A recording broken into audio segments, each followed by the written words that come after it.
I basically don't really sleep as much. They would look right in the camera. We're going to meet at Krispy Kreme. And then a check would fly down.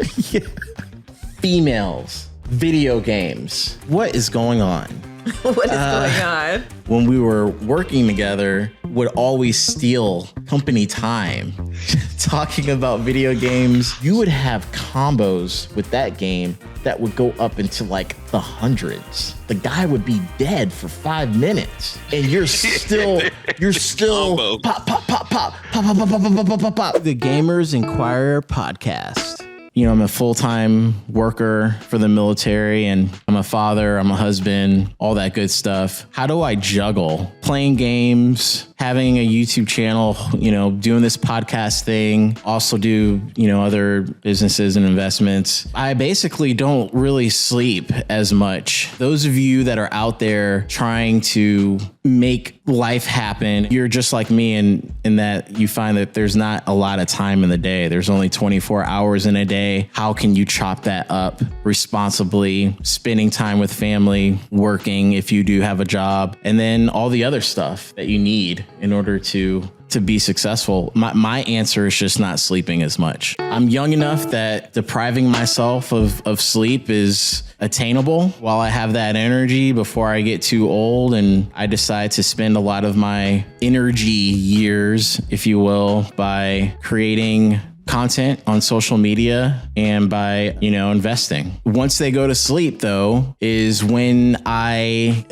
put on my Superman cape. You know, I play games and I save the princess. I save Gotham City. I play a lot of one-player role-playing games, but I also like to compete as well. A lot of Apex Legends to compete. I know some of you guys are Fortnite people and Warzone people. Apex Legends is my thing. I also like Madden. All that good stuff. But at night, I do all that.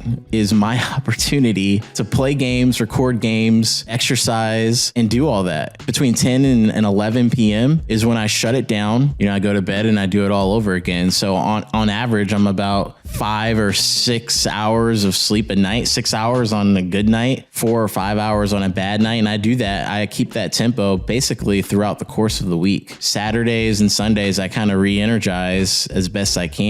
Spend time with family, typically Saturday daytime, and we go to church on Sundays. And I do squeeze in some gaming then, but that's usually my time, my opportunity to recharge. And then I'm literally on that same tempo again the following week. And that's what I do. I currently play the PlayStation 5, Xbox Series X, Nintendo Switch, and I've just recently started playing PC over the past, I want to say 6 months. I just love video games. I told you how me and my brother kind of came up playing the Nintendo and the Sega. We're second generation console players. We were born in the late 80s, so we weren't able to appreciate consoles like the original Nintendo and the Atari and all those games. We did play them a little bit, but I mean, we were born out of the Super Nintendo and Sega Genesis era. The competition that you would see between Super Nintendo and Sega was beautiful competition, in my opinion. And they competed in a way that was healthy for the consumer. I really enjoyed it. Today, have one of my good friends from college, Mr. Brian here. So tell us about yourself, Brian. One of my first memories in general is playing the Super Nintendo. That was the first system how I was introduced to video games. I have 2 older brothers. We played Street Fighter 2. That was probably like our go-to. Games for me was like kind of a competition. That's like the first game I ever remember playing, and it's 2-player and you obviously fight each other. And I would constantly just get wrecked by my older brother because he was so good at it. And I was just, I was like 5. So I'm just pressing buttons, and it just blew my mind. There was this game, you remember Power Rangers, right? Yeah. Well, they had like a knockoff version of Power Rangers that they put into a game called VR Troopers. Yes, that was a TV show. I loved that when I was a kid. That was a freaking awesome video game. And I know we're kind of graduating the conversation, but the most recent iteration of Power Rangers movie that came out, I think, in 2017. Mm-hmm. Did you get to see that at all? I did see it. I did see it as well. Yeah. I applaud their attempt. Yeah. That's what it was. I don't remember anything about the movie except that most of the movie takes place at a Krispy Kreme. Krispy Kreme!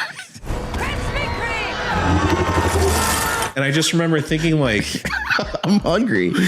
Well, not just that, but like, when's the last time you heard Krispy Kreme? Right. And like the big cultural zeitgeist, just like they would say, like, they would look right in the camera. We're going to meet at Krispy Kreme. And then a check would fly down. Yeah. So then I got into online gaming, which I did a little bit because I played a lot of StarCraft. But then when I got the 360, I got Halo 3, and that just completely changed. That was it. Yeah, it changed my life. Everything. PS3. Right. It's the first time I played The Last of Us was on PS3. Oh, yes. Yeah, I was blown away, like, because I'd heard it how good it was, but I didn't know like what that meant. So when I played it, I was blown away at the graphics. The fact that it played out like a drama, like it played out like a TV miniseries. Like I felt like I was watching a show that I could like interact with. And I thought the story was compelling, and I thought the ending was incredible. Yeah. And I think that's why The Last of Us is so compelling, is because the apocalypse, the zombie takeover stripped away everything that made people human. What is your favorite video game of all time? Wow. And why, of course. Jeez, I wish I was prepared to answer this. Yeah, I didn't I didn't coach him on what I'd be asking. I think instinctually, I just want to say Ocarina of Time, The Legend of Zelda Ocarina of Time. Yeah. Like every time I pick it up, I feel like I'm a kid again. Yeah. That kind of shows that how good of a game it is. If it's still just as good to this new generation of kids as when I played it, that to me shows that it hasn't lost its luster and it's still a quality game. Yeah, a great game is a great game regardless of the generation. Right. And that resonates with people and captivates people. Future games. I just recently picked up Red Dead Redemption 2. I don't know why I never played it before, considering I was a pretty big fan of the first one that came out for the 360 and PS3. And I was so blown away. I love it so much that I beat it, and then I introduced a friend to it, and she started telling me about her playthrough, and I was like, no, I just want to play it again. And now I'm going to play through it and be as bad as possible. Because the first time I played it, I wanted to be a good guy. Yeah. But I heard how crazy it gets if you're really bad. So now I want to experience that. Future game that I would love is a Red Dead Redemption 3 with playing as Jack, who is John Marston's son. I'm excited to be back in Vice City. Yeah. Because GTA Vice City is one of my favorite games of all time. The only thing that I really want GTA 6 to have more of is going inside of buildings and exploring inside of buildings. If we can start having more gameplay in interior spaces, yeah, I would love the game even more. Well, they put so much detail into Red Dead 2. Yeah. You have to imagine they're going to do the same for 6, where it's going to be like, my favorite thing about Red Dead 2 isn't really the main story. It's all the strangers and the random events that you see. Exploring, yeah. Because they put so much work into making everything unique and memorable. Yeah. I'm like, that's what I'm looking forward to the most. I just remember all those hours I played. Hey there, mister. Or people are afraid of you. They're just, yeah, get out of here. Yeah. And they come chase you and stuff like that. I don't want no trouble. Right. I'm excited about this show because this show is going to feature not only myself, but my awesome friend and one of my children, Mr. Nolan here. But I'm welcomed by not only my awesome son, Nolan, but also my amazing wife, Miss Brittany. Not only is she a wife, a mom, a patriot, a professional, and also executive producer of this show and the Gamers Enquirer YouTube channel, but most importantly, a friend. Anyways. Our first gaming console was Christmas Nintendo 64. First dropped. We had a steering wheel for driving games. We had dual controllers, and we started off with 3 games. Okay. Of those 3 was Mario. And Mario 64. Yes, Mario 64, Donkey Kong 64, yeah.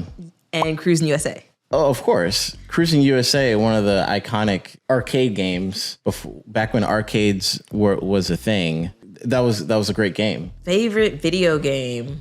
I mean, the one that probably brought me the most amount of joy were things that I could play with my brother. Okay. And so I would have to say that that snowboarding game brought a lot of joy. Shaun White snowboarding. It brought a lot of joy. Yeah. It was a lot of trash talk, but a lot of laughter to tears because it was just a great game. It brought the family together. That was on the PlayStation, right? It was on the PlayStation 2. Okay. Yeah. And so I have games that really are sentimental to me, but this one would probably be my favorite for the sake of... Your thoughts on females content creators. There's a divide among the gaming community, content creation community between men and women in so many different ways. The main way is how guys attract an audience, typically through a few different pockets. They typically attract an audience by really skillful gameplay, really engaging audience, engaging the audience in a funny way, being funny. Whereas women content creators, granted, there are some that are very skillful and they rely on that skill to be successful and grow a community, but most of them do so with their body. There are so many different arguments that one can make regarding the divide between how women and men create their gaming community. What are your thoughts on that? Women using their body to create an audience, showing parts of their body, revealing them in ways that are sexual in nature, is good for the community, good for the content creator. What are your thoughts? I say get it how you live it. No judgment. For me, I'm a mother, I'm a wife. I can't get it in the way that is popular these days. I don't think that would be a good representation for myself, for my sons to discover content of such that may be a little bit more on the questionable side. Right. If they grew up or having their friends discover it when they're at a proper age. Now, I will say that, sexuality has always been a driving force for monetization. Yeah. It really has. And to be like, oh, well, you can do X, Y, and Z. I mean, people are using the same algorithm and formula, popularize whatever they're trying to promote, which is probably why this particular podcast will probably get additional views because everyone wants to know who the woman is behind the gamer inquiry. Sure. Yeah. They want to see what she looks like. I support those that are able to get it how they live it. I really do. But the downfall of that, I think that it opens up a lot of doors that are really difficult to close. In a lot of video games, not all, but a lot, talking about females being over-sexualized in video games, that is very prevalent in video games in the past as well as present. Yeah. I think people can try to disagree all day, but you are what you eat. If you're spending hours and upon hours playing a video game and you see nothing but sexualized driven in a male-dominated industry, men know that they are constantly drawn to attraction first, right? Yeah. Attraction first. We use eyes. You use eyes. As what we see as the first indication of our level of attraction to sight. Thanks for having me. I appreciate this. I'm really proud of all the work and what you put in. You really have came so far. This is someone who didn't even want to be seen on screen for years, just was putting it on the back burner. And finally, I was like, pull the trigger, babe. Like, you're doing this and it is not, no harm, no foul if it doesn't, but at least you learn and say that you tried. And so you're doing it. And I'm very proud of you. And your boys are proud of you. And I'm excited to see all the growth that's going to happen from this. We have a special individual, my buddy, previous colleague and patriot, Mr. Zach Mosby. Zach, thank you for jumping on the show. When we were working together, would always steal company time talking about video games. For the record, we didn't abuse company time. It would just be maybe water cooler talk about a new video game that we chat about and things like that. I started playing at the age of 6. My dad used video games as a means of babysitting, basically. So it started with the NES, Sega Genesis, and moved forward. And we'd always take our weekly trips to Blockbuster or whatever gaming rental place that we had. And I'd get my little game, and then he'd put me in front of the TV, and then he'd go do his own thing. Absolutely, man. Those were the golden times, the golden era of gaming, I like to say, was when Blockbuster was a thing. Were you honorable in returning your video games at Blockbuster? So I definitely would, if I found one of the hot games, I would definitely get it immediately. And then before we had to return it, I would go inside and say, hey, can we just like renew this? Like, don't even put it back out there, you know? What consoles did you graduate to up till now? Console wise, I've owned everything from Genesis up to current gen, minus the Wii U. But I've never dabbled ever in the PC territory. I've always been a console guy. Obviously, we have gaming in common, but we're also both parents. We're both dads. Was there, through the course of just, I guess, the transition between, being a single guy to now being a married guy and then being a dad, where you were just like, maybe I should stop playing video games. Maybe video games is not a thing. What made you keep playing? And even more so, how do you balance your time and responsibilities to make sure you can get those gaming sessions in? Yeah, that's a really good question. So giving up gaming, no, never crossed my mind. It's not going away.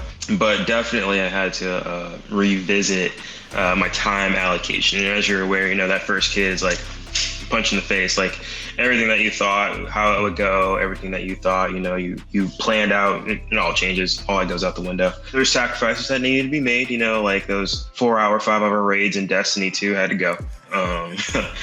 Those come home, sit down, crack a soda and play COD, from the time I got off work until I felt like going to bed. Those are gone. Prestige 10 days are gone. Can I just interject this one thing real quick? Yeah. I'm going to let you finish. But when you brought up Destiny, man, that hit way different, man. Okay. Destiny 1 came out in 2014. I had just started on the alpha and the beta. Let's go. Yes, here's my experience with Destiny 1. I saw the trailer for the game. I was immediately hooked. I like the fact that the guys from Bungie jumped from Halo and wanted to create something original with Destiny. My tail was wagging for years about this game. And the game came out in 2014. I just finished college.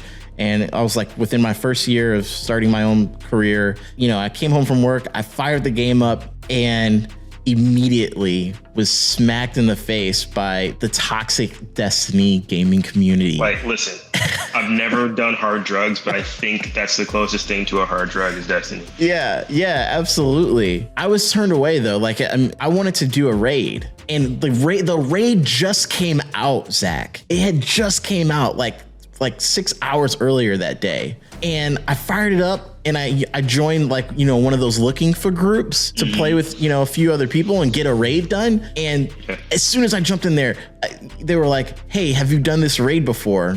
I was like, no, I just start. And they kicked me from the party chat immediately. Yep. And I was like, oh snap. So I didn't play Destiny 1. Or I play a little bit, but not like I wanted to. Destiny 1 comes out in 2017. I said, I am going to figure this game out. I got good, but I also got married. I mean, I was one of the top raiders for Destiny 2. And eventually I was playing so much that my wife was like, hey, something's got to go. I easily could have gotten divorced playing Destiny 2. Easily. Oh, it's a part-time job, literally. Because you gotta get your dailies, you gotta get your weeklies. Okay, the raid's up, boom, all right, let's knock out Iron Banner. All right, boom, that's already done. Hey, did you get the exotic? No, all right, let me help you. That Destiny grind, those guys at Bungie know. They figured it out. They had the vision and they executed. And then before you know it, the week's over and you have to do it all over again. Gaming keeps me in the house, keeps me available, and it also helps me, mentally get through and face the battles of life on a daily basis. It's kind of my serenity, Yeah, man. One of the principles that I'm teaching my kids in my household is, you do what you have to do so you can do what you want to do. Yeah. So, I have to be a dad. I have to, teach them respect and, all the good tenets of being an adult that I want them to have when they, grow up one day. But my reward, just like you said, at the end of the day, all right, well, I'm going to, put some headshots on some fools and doom. This week, we have two guest combo hitting us, a couple of my long-term friends, and I'd like to say family members joining us on the show. Duck Hunt was on the regular Nintendo, right? It was. I think they may have had a version of that on the Super Nintendo, but at least I've had, I have older cousins that I saw Duck Hunt and a couple other games, they had the 12 gauge shotgun attachment for that. They had the pistol attachment for that. The NES, the CRT TVs. I mean, days. that was as close. That was virtual reality before virtual reality. People don't realize. Yeah, we had an Odyssey 2000, I think it was called. It was similar to the Atari, but I played the NES before I ever even played that thing. We actually going through stuff in the house one day. We're like, "Mom, what is this?" You know, and she pulls it out. She's like, "Oh, that's the beginning." You know, we played around with that. We're like, "Oh no, this is trash." You know. Killer Instinct. Oh wow, you did that. Killer Instinct was my favorite on the Super Nintendo. I knew you were gonna say something like that, man. I knew you were gonna pull that out of your hat. Killer Instinct was about those combos.